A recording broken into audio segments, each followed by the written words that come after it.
ஆவியரே, எங்கள் நெஞ்சிலே அன்பின் தீயை மூட்டியிருளும். பல மொழிகள் பேசும் பல நாட்டினரை ஒரே விசுவாச உரிமைக்குள்ளாய் கூட்டி சேர்த்திருக்கிற தேவரே, உடைய வசனத்தின் மூலமாய் நீர் எங்களோடு கூட பேசும். உடைய வசனமே சத்தியம் சுவாமி. ஆமென். கிறிஸ்துவுக்குள் அன்பான திருச்சபை மக்களே, திருத்துவ பண்டிகைக்கு பின்வரும் 5ஆம் ஞாயிறு இந்த ஞாயிற்றுக்கிழமை. இன்றைக்காக நமக்கு பிரசங்க வாக்கியமாய் கொடுக்கப்பட்டிருப்பது பரிசுத்த மத்தேயு எழுதின சுவிசேஷம் 10வது அதிகாரம் வசனங்கள் 1 முதல் 11, 40ஆம் வசனம், 1 முதல் 11, 40ஆம் வசனம் உட்பட. மத்தேயு 10 1 துவங்கி 11. எல்லாரும் எடுத்து இணைந்து உரிமையாய் நாம் அதை வாசிக்கலாம்.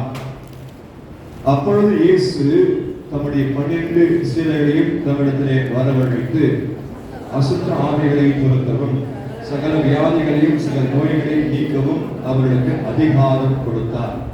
அந்த 12 அப்போஸ்தலர் நாமங்கள் ஆவன. முந்தினவன் பேதுரு எனப்பட்ட சீமோன், அவன் சகோதரன் அந்திரேயா, செபதேயுவின் குமாரன் யாக்கோபு, அவன் சகோதரன் யோவான், பிலிப்பு, பர்தலமேயு, தோமா, நாயக்காரனாகிய மத்தேயு, அல்பேயின் குமாரன் யாக்கோபு, ததேயு என்னும் மறுநாமமுள்ள ததேயு, கானானியனாகிய சீமோன், அவரை காட்டிக் கொடுத்த யூதாஸ் காரியத்தில் இருக்கிறது. இந்த 12 இயேசு அனுப்புகையிலே அவர்களுக்கு கட்டளையிட்டுச் சொன்னது என்னவென்றால், நீங்கள் புறஜாதியார் நாடுகளுக்கு போகாமல் சமாரிய பட்டணங்களில் பிரவேசியாமல் காணாமல் போன ஆடுகளாகிய இஸ்ரவேல் வீட்டார்களுக்கு போங்கள். போகையிலே பரலோக ராஜ்யம் சமீபித்திருக்கிறது பிரசங்கியுங்கள். வியாதியுள்ளவரை குணமாக்குங்கள், குஷ்டரோகிகளை சுத்தம் பண்ணுங்கள், மரித்தோரை எழுப்புங்கள், பிசாசுகளை துரத்துங்கள், இலவசமாய் பெற்றீர்கள், இலவசமாய் கொடுங்கள். உங்கள் கட்சிகளை பொன்னையாவது வெள்ளையாவது செம்மையாவது வெள்ளிக்காக கையாவது என்ற அங்கியாவது ஆதரிச்சையாவது எதையாவது தேடி வைக்க வேண்டாம். வேலையாள் தன் ஆகாரத்துக்கு மகனாயிருக்கிறான்.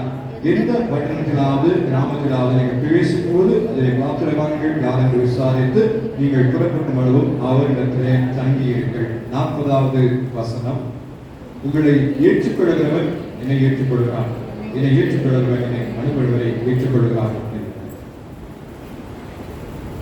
கிறிஸ்துவுக்குள் அன்பான கிறிஸ்துவை மக்களே, திருத்துவ பண்டிகைக்கு பின்வர முதல் 5 ஞாயிற்றுக்கிழமை The call of God, அழைப்பும் கடவுளின் அழைப்பு என்ற அந்த சிந்தனை இடம்பெற்று வருகிறது. இது 5வது ஞாயிறு. இன்றைக்கு நமக்கு கொடுக்கப்பட்டிருக்கிற அந்த தலைப்பு அப்போஸ்தலிக் மினிஸ்ட்ரி, சீடத்துவ ஊழியம். ஆண்டவராகிய இயேசு கிறிஸ்து கடவுள் தம்முடைய ராஜ்யத்தை விரிவுபடுத்த உங்களையும் என்னையும் அழைக்கிறார். அதுதான் இன்றைக்கு முக்கியத்துவம். அழைப்பிலே இயேசு கிறிஸ்து இந்த உலகத்திலே பிதாவினாலே அனுப்பப்பட்டவராய் நம்மை மீட்கும்படி வந்தார். அவர் அந்த பணிகளை முறையாய் நிறைவேற்றி முடித்தார் என்பது நமக்கு தெரியும். அதே போல தாம் உருவாக்கிய சீடர்களும் அவர்களைப் போலவே சாட்சியாய் இருக்க வேண்டும், சாட்சியாய் வாழ வேண்டும் என்று ஆண்டவர் இயேசு கிறிஸ்து விரும்பியதையும் நீங்களும் நானும் அறிந்திருக்கின்றோம். இயேசு கிறிஸ்து 12 பேரை தெரிந்து கொண்டு அவர்களை அனுப்பினார். 70 பேரை தெரிந்து கொண்டு அவர்களை அனுப்பினார். அவர்களை அனுப்பிய நோக்கம் என்ன, அவர்கள் எப்படி பணி செய்தார்கள், அதனால் நடந்த காரியங்கள் என்ன என்பதை நாம் இன்றைக்கு மறுபடியும் சிந்திக்க அழைக்கப்படுகின்றோம். முதலாவதாக இங்கு பார்க்கிற காரியம் 12 பயணம். 12 பயணம். உலக பிரகாரமாக ஒரு பணிக்காய் தெரிந்து கொள்வதற்கு நிறைய நியதிகள் இருக்கிறது, படிப்பு இருக்கிறது, அனுபவம் இருக்கிறது. ஆனால் இந்த 12 ஆண்டவர் இயேசு கிறிஸ்து தெரிந்து கொண்ட விதம் வித்தியாசமானது என்பது நமக்கு நன்றாக தெரியும், எல்லாருக்கும் தெரியும். அந்த அழைப்பு யாருக்கு, என்னென்ன விதத்திலே அதனுடைய அழைப்பில் ஆண்டவர் தெரிவு செய்தார் என்பதை நிச்சயமாய் மறுபடியும் நாம் நினைவுபடுத்திக் கொள்ள அழைக்கப்படுகின்றோம். பழைய ஏற்பாட்டின் காலத்தில் மோசையை கடவுள் தெரிந்து கொண்டார். மந்த நாவலவன் என்று தன்னை அடையாளப்படுத்தின மோசையை கடவுள் தெரிந்து கொண்டார் என்று நாம் அநேக முறை சிந்தித்திருக்கிறோம். 1 சாமுவேல் 16ஆம் அதிகாரத்தில் நாம் வாசிக்க கேட்ட பகுதி பழைய ஏற்பாடாக. அதிலே தாவீதை கடவுள் தெரிந்து கொள்கின்றார். ஈசாய் என்ற ஒரு மனிதனுக்கு 7 பிள்ளைகள் ஒவ்வொருவராக வராங்க. முதல்ல அபினதாப், அடுத்தது சம்மா, இப்படி ஒவ்வொருவராய் வர்றாங்க. ஆனா யாரையும் தெரிந்து கொள்ளவில்லை என்று கர்த்தர் சாமுவேலுக்கு சொல்லுகிறார். வேறு ஏதாவது பிள்ளை இருக்கிறான் கேட்கிற போது தாவீது என்றவர் இருக்கிறான் என்று சொல்லும் போது அவனை வரவழைத்து இவனை அபிஷேகம் பண்ணு சொல்லி ஆண்டவர் சொல்லுகின்றார். நாம் அந்த 1 சாமுவேல் 16ஆம் அதிகாரத்தை சற்று நாம் பார்க்கிற போது அதில் ஆண்டவர் சொல்லுகிற காரியம் 7ஆம் வசனத்தை வாசிக்கலாம். கர்த்தர் சாமுவேலை நோக்கி, நீ இவனுடைய முகத்தையும் இவனுடைய சரீர வளர்ச்சியும் பார்க்க வேண்டாம், நான் இவனை புறக்கணித்தேன். மனுஷன் பார்க்கிறபடி நான் பாரேன், மனுஷன் முகத்தை பார்ப்பான், கர்த்தர் இருதயத்தை பார்க்கிறார் என்றார். மனுஷன் பார்க்கிறபடி மனிதர்கள் தெரிந்து கொள்ள விதத்திலே நான் தெரிந்து கொள்ளவில்லை என்று அங்கே ஆண்டவர் சாமுவேலுக்கு தாவீதை உறுதிப்படுத்தி ராஜாவாக அபிஷேகம் செய்ய வைக்கிறார் என்று நாம் பார்க்கிறோம். தாவீது சின்ன பையன், போர் பயிற்சி அவனுக்கு இல்லை, மற்றவர்களை போல உடல் வளர்ச்சி இல்லை. இருந்தாலும் ஆண்டவருடைய தெரிந்து கொள்ளுதல், அவருடைய அழைப்பு வித்தியாசமாய் இருக்கிறது என்பதை இங்கு வேதாகமம் நமக்கு மிக தெளிவாய் கற்றுக் கொடுக்கின்றது. எரேமியா முதல் அதிகாரம் 6 முதல் 8 வசனங்களை நாம் வாசிக்கலாம். எரேமியா முதல் அதிகாரம் 6 முதல் 8 வசனங்கள்.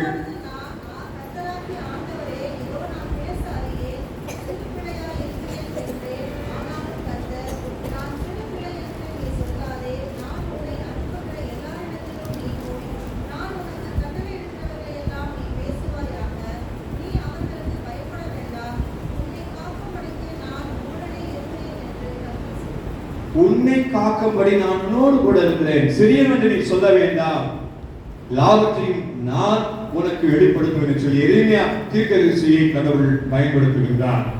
ஆண்டவராக இயேசு கிறிஸ்து சீடரை தெரிந்து கொண்ட விதம் நமக்கு தெரியும். மீனவர்களை தெரிந்து கொண்டார், ஆயத்தோடு இருக்கிற மத்தியை தெரிந்து கொண்டார். அப்படி தெரிந்து கொள்கிற போது அதில் வித்தியாசம் இல்லாமல் எல்லாரையும் இணைத்து அவர் தெரிவு செய்கிறார் என்று நாம் பார்க்கின்றோம். ஒன்றாய் படித்தவர்களை மட்டுமல்ல, மீனவர்களை தெரிந்து கொள்கின்றார். ஆகவே ஆண்டவர் உங்களையும் என்னையும் பயன்படுத்த விரும்புகின்றார். சாதாரண மக்களை கொண்டு அசாதாரணமான காரியங்களை ஆண்டவர் செய்வதுதான் அவருடைய வல்லமை. God uses ordinary people to do extraordinary things.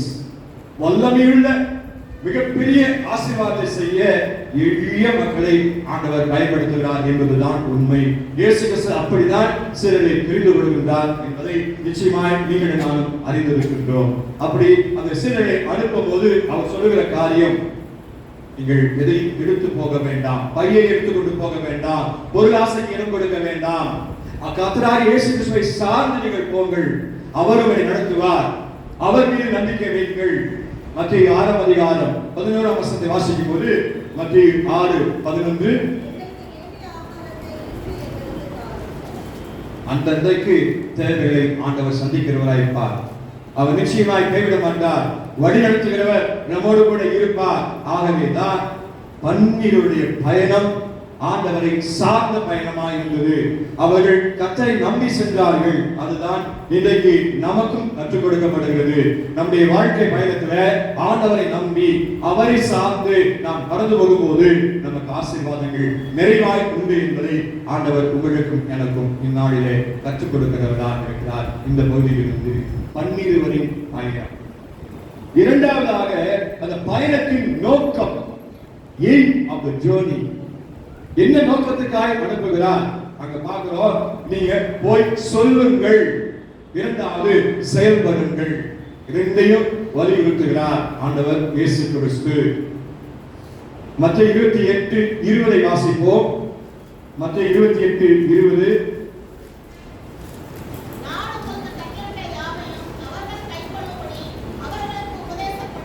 அவர்களுக்கு உபதேசம் பண்ணுங்கள். அப்படி இருந்தா நான் உங்களோட கூட இருப்பேன். அதுக்கு முந்தின வசனத்தை வாசிங்க. 19.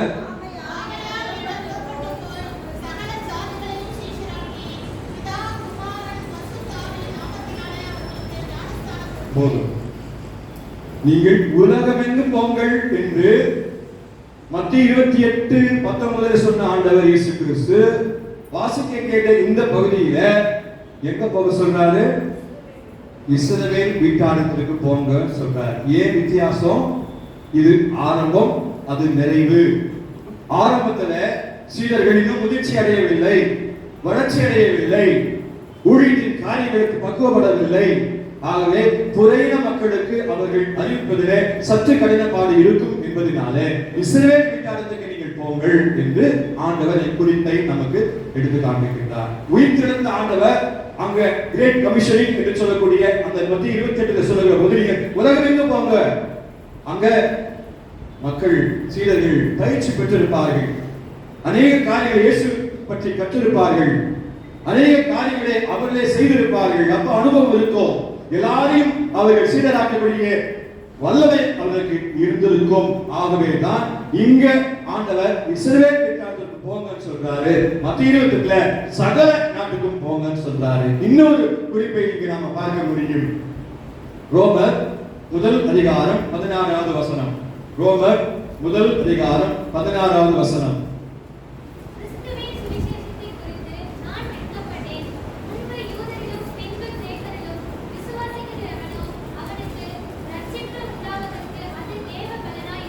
முன்பு யூதரிலும் பின்பு மற்ற தேசத்திலும் ரட்சிக்கப்படுவதற்கு தேவ பலனாய் இருக்கிற வார்த்தை.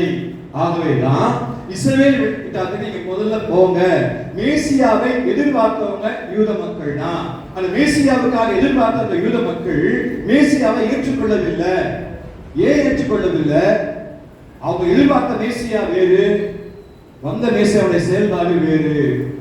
ஏன்? ஆண்டவர் இயேசு கிறிஸ்து அவர் சொன்ன காரியம் பரலோக ராஜ்யத்தை பற்றி பிரசங்கியுங்கள் என்று சொல்றாரு. ஆனா அவங்க எதிர்பார்த்தது வேற. ரோம ஆட்சி நடைபெற்றது. அந்த ரோம ஆட்சியை எடுத்துட்டு இவர் அரசை ஏற்படுத்துவார். ஒரு தாவீதை போல, ஒரு சாலமோனை போல ஒரு அரசாட்சி ஏற்படுத்துவார். அதற்கு அல்ல மேசியா. அவர் பரலோக ராஜ்யத்தின் மகிமையை குறித்து எடுத்து சொல்ல அவர் இந்த உலகத்துல வந்தபோது அந்த ராஜ்யத்தினுடைய காரியங்கள் நடைபெற்றுக் கொண்டிருக்கிறது என்பதை எடுத்து காண்பிக்கதான் மேசியாவாக இயேசு கிறிஸ்து வந்தார். இதை யூத மக்கள் புரிந்து கொள்ளவில்லை. ஆகவே முதல்ல போய் யூத மக்களுக்கு நீங்க விழிப்புணர்வை ஏற்படுத்துங்க, பிறகு நீங்கள் சகல நாட்டுக்கும் போகலாம் என்ற சத்தியத்தை ஆழமாய் உணர்த்தி காட்டுவதற்குத்தான் இங்கு இஸ்ரவேல் வீட்டாரத்தை நீங்கள் போங்கள் என்று சொல்லி ஆண்டவர் தெளிவாய் பேசுகிறவராக இருக்கிறார். மக்கள் எதிர்பார்த்த காரியம் என்னன்னா, அவங்க மிலிட்டரி ரூல் ஆண்டவர் ஏற்படுத்த போறார் யோசித்தாங்க, அதை எதிர்பார்த்தாங்க. ஆனா ஆண்டவர் பேசுற காரியம் ஸ்பிரிச்சுவல் கிங்டம். ஆண்டவர் பரலோக ராஜ்யத்தின் மகிமையை பற்றி உணர்த்தி காட்டுகிறார். ஆகவே தான் அவங்க இஸ்ரவேல் வீட்டாருக்கு நீங்க போங்க, அங்கு போய் அவங்களுக்கு கற்றுக் கொடுக்க வேண்டிய காரியங்களை கற்றுக் கொடுக்க சொல்லி மிக தெளிவாய் ஆண்டவர் இந்த இடத்துல சொல்லுகிறதை நம்ம பார்க்கிறோம். ஆகவே ஆண்டவர் சொல்லும்படி நாம கேட்க வேண்டும். இன்னைக்கு சுவிசேஷ பகுதியில ஆண்டவர் சொன்னபடி கேட்டாங்க, வலைகள் அமிழத்தக்கதாய் மீன்கள் கிடைத்தது என்பதை நாம் பார்க்கிறோம். ஆகவே முதலாவது அவர் இந்த 12 அனுப்பிய நோக்கம் வசனத்தை சொல்லுங்க, தெளிவா சொல்லுங்க. வசனத்தை பற்றி புரிந்து கொள்ளாம இருந்தா அந்த வசனத்தை பற்றி இன்னும் உறுதியாய் சொல்லுங்க அப்படின்னு ஆண்டவர் இந்த மக்களை சீடர்களை அனுப்புகிறார் என்பதை இங்க நாம பார்க்கிறோம். அந்த வசனத்துல வசனம் 7 நாம் மறுபடியும் வாசிக்கலாம். அறிவியுங்கள். அப்போஸ்தலர் 5ஆம் அதிகாரம் 20ஆம் வசனம். அப்போஸ்தலர் 5:20.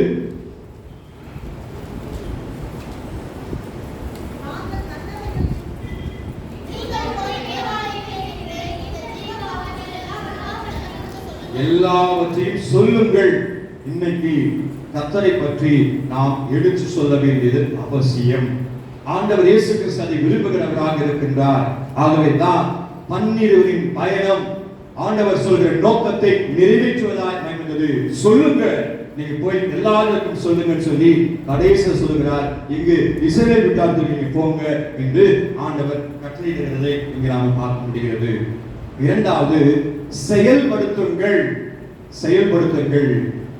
ஆண்டவர் சொன்னதை சொல்வது மட்டுமல்ல, அவர் செய்த அற்புத அடையாளங்களை நீங்களும் செய்யுங்கள் என்றுதான் ஆண்டவர் அவரை அனுப்புகிறார். வசனத்தை நாம் வாசிக்கிறோம். முதல் வசனத்துல 10:1 மத்தேயு. அப்பொழுது அவர்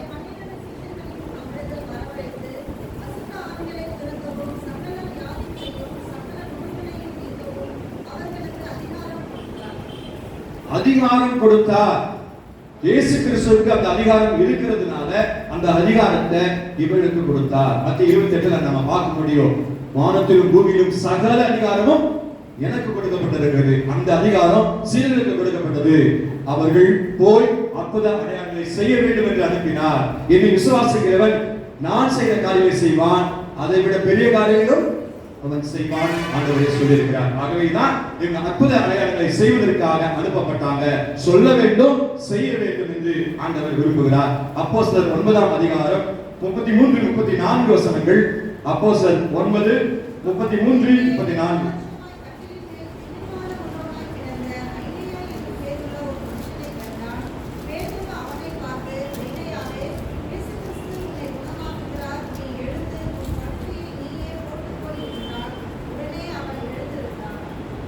பேதுரு எளிய ஒரு மீன் பிடிக்கின்ற ஒரு பணியை செய்த ஒரு அடியான். ஆண்டவர் அழைப்பு பெறுகின்றார். நீ உன்னை நான் மனுஷனை பிடிச்சு மாற்ற போறேன்னு சொல்லி அழைக்கிற போது சாதாரண மனிதனை கொண்டு அசாதாரணமான காரியங்களை ஆண்டவர் செய்தார். பேதுருவை கொண்டு இந்த அற்புதம் நடைபெற்றது. பேதுரு பிரசங்கித்த போது ஏராளமான மக்கள் ரட்சிக்கப்பட்டாங்க. ஆண்டவர் இயேசு கிறிஸ்துவின் வல்லமை பேதுருக்கு இருந்ததினாலே, அவர் செயல்பட்டதினாலே அந்த அற்புதம் நடந்தது என்பதை நாம் பார்க்கிறோம். அப்போஸ்தலர் 5ஆம் அதிகாரம் 12ஆம் வசனம். அப்போஸ்தலர் 5:12.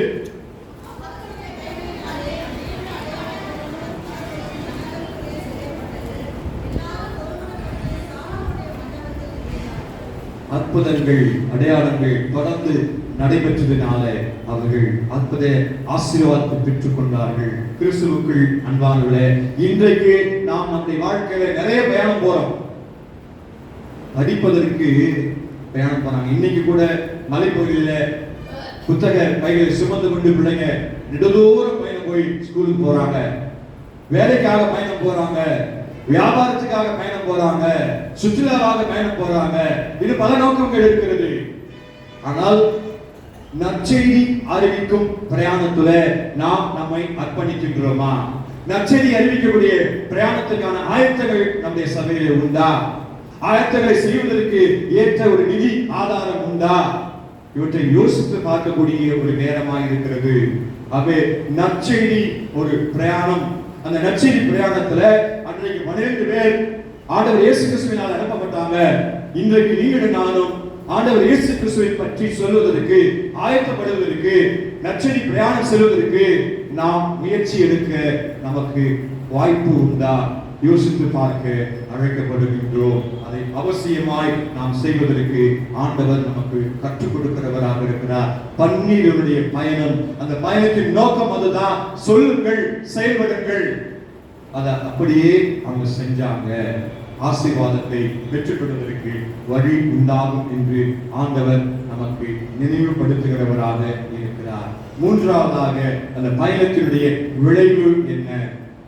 அந்த பயணத்தினாலே என்ன ஆசீர்வாதங்கள் மக்களுக்கு கிடைத்தது என்பதை நிச்சயமாய் இந்த வேதாகமம் அநேக இடங்களிலே பதிவு செய்திருக்கிறதை நாம் மறக்க முடியாது. நாம் வாசிக்கலாம். அப்போஸ்தலர் 17ஆம் அதிகாரம் 11வது வசனம். அப்போஸ்தலர் 17ஆம் அதிகாரம் 11ஆம் வசனம்.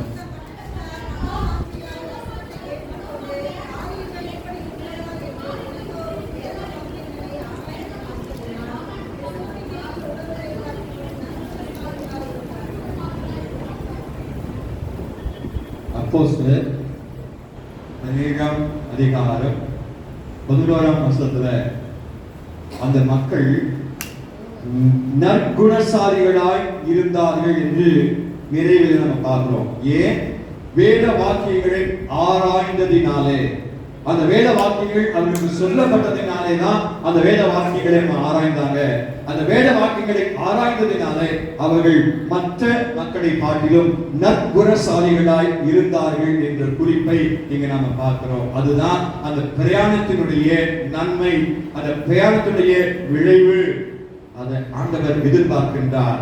ஒரே ஒரு விதைதான் விதைக்கப்படுகிறது, அது 100 50 பலன் தருகிறது என்பதை நாம் அறிந்திருக்கின்றோம். அதை ஆண்டவர் நம்மிடத்திலே எதிர்பார்க்கிறவராய் இருக்கிறார்.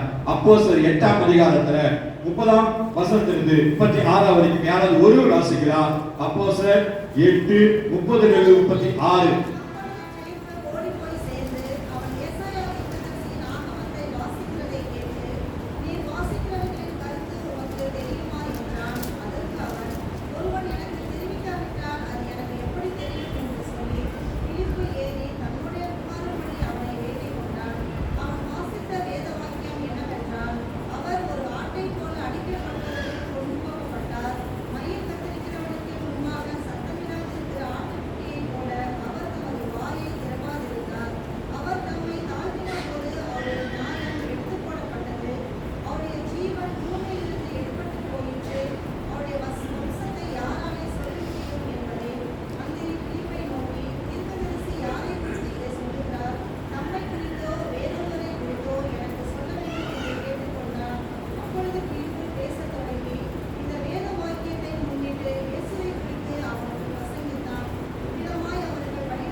இந்த சம்பவம் எல்லாருக்கும் தெரியும்.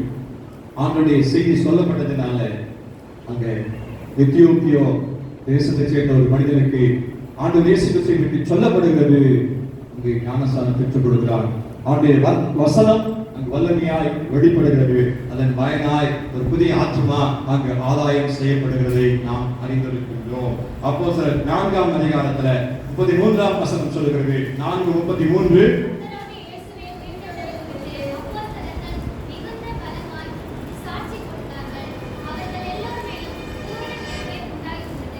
பூர்ண கிருபை உண்டாயிற்று. மகிமையை ருசிக்க முடியும். அந்த பூர்ண கிருபை நமக்கு ஆசீர்வாதத்தை கொண்டு வரும். எப்போது வசனம் சொல்லப்படும் போது, அந்த வசனம் கிரியை செய்யும் போது, அந்த வசனத்தின் மூலமாய் நாம் செயல்படுகிற போது இந்த ஆசீர்வாதத்தை நீங்கள் நான் மட்டுமல்ல மற்ற மக்கள் பெற்றுக்கொள்வதற்கு நாம் ஒரு கருவியாய், ஒரு இன்ஸ்ட்ருமெண்டாய் பயன்படுத்தப்பட முடியும் என்று ஆண்டவர் உங்களுக்கு மேலுக்கு உணர்ச்சி காட்டுகிறவராக இருக்கிறார். தோமா இந்த உலகத்துல இந்திய தேசத்துக்கு வந்து சென்னையிலும் கேரளா பகுதியிலும் அநேக ஊழியத்தை செய்திருக்கிறார். அவர் மூலமாய் நற்செய்தி பரவியது. இரத்த சாட்சியாய் அவர் மரித்தார் என்பது நமக்கு தெரியும். அதனாலதான் நாம் இந்த உலக வாழ்க்கையில கிறிஸ்துவை ஏற்றுக்கொள்வதற்காய் அர்ப்பணிக்கப்பட்டிருக்கிறோம். ஒரு பத்திரிகை சிகம்பால், ஒரு எங்கிச்சு பிரிச்சோ அவர்கள் இந்திய தேசத்துக்கு, நம்முடைய தமிழகத்துக்கு தரங்கமாடி வந்ததுனாலதான் விசேஷ தோத்திர பண்டிகைன்னு சொல்லி நம்ம கொண்டாட முடிகிறது.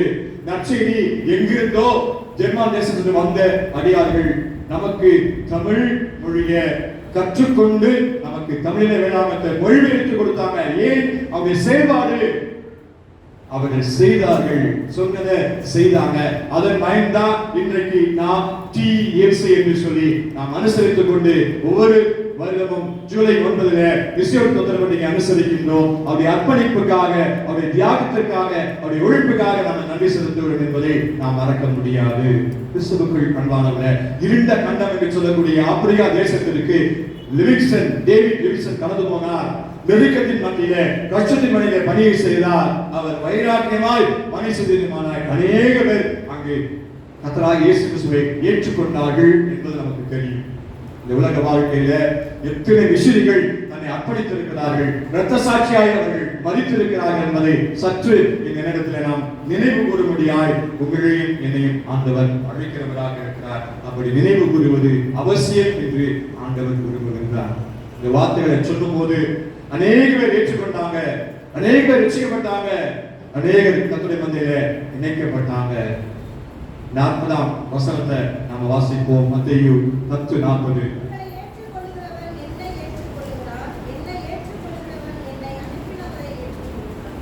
உங்களை ஏற்றுக்கொள்கிறவன் என்னை ஏற்றுக்கொள்கிறார், என்னை ஏற்றுக்கொள்கிறவன் என்னை பிதாவாகிய என்னை அனுப்பினவரை ஏற்றுக்கொள்கிறார். அது நிறைவே நமக்கு கொண்டு வரும். அவர்தான் படைத்தவர், அவர்தான் நம்மை வழிநடத்துகிறவர், அவர்தான் நம்மை பாதுகாக்கிறவர். அவரையே நாம் சார்ந்து வாழ்வதற்கு இவர்கள் நமக்கு உறுதுணையாக இருக்கும் என்பதில் சந்தேகமே கிடையாது. கிறிஸ்துவுக்குள் அன்பான திருச்சபை மக்களே, நீங்கள் எல்லாரும் கிறிஸ்துவின் நிருபங்களாய் இருக்கிறீர்கள். நானும் கிறிஸ்துவின் நிருபமாக இருக்க அழைக்கப்பட்டிருக்கிறோம். அந்த நிருபங்கள் என்றால் இயேசுவை பற்றி எடுத்து சொல்வதற்காய், இயேசுவை பற்றி மற்ற மக்கள் அறிந்து கொள்ளும்படியாய் நாம் நடமாடும் நிருபங்களாய் இருக்கிறோம் என்று சொல்லி பவுல் நம்மை அழைக்கின்றார். அதுதான் அவருடைய விருப்பம். அவரை ஏற்றுக்கொள்வது, அவரை பின்பற்றுவது, அவரை சார்ந்திருப்பது நமக்கு மட்டுமல்ல, இன்னும் அநேக மக்கள் அறியாமல் இருக்கிறாங்க.